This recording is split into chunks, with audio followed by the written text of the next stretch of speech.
नमस्ते प्रणाम। आप लोग बीच हम झूमर गीत लेके आए बनी सुनी लोग इनके सब लागत था। लाइक सब्सक्राइब शेयर जरूर करेंगे। धन्यवाद। का करी है सैया बेचारा पीपर तर मार बिना सहारा हो।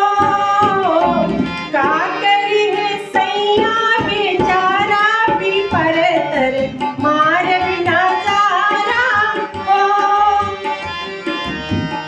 करी है सैया बेचारा पीपर तर मार बिना सहारा हो।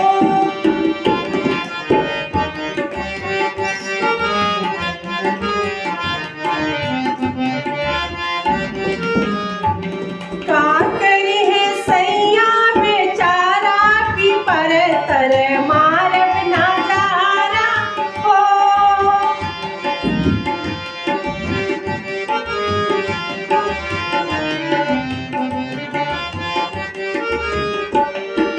बड़ी खुशी आई है तब पिक्चर ना दिखाई है।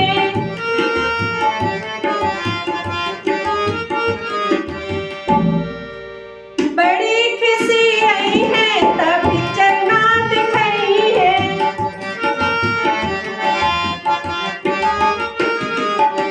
वीडियो से कर लेब गुजारा पीपर तर मार बिना जाना हो।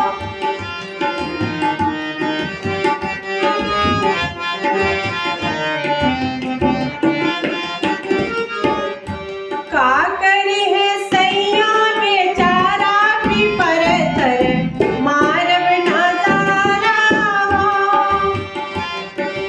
का करी है बालक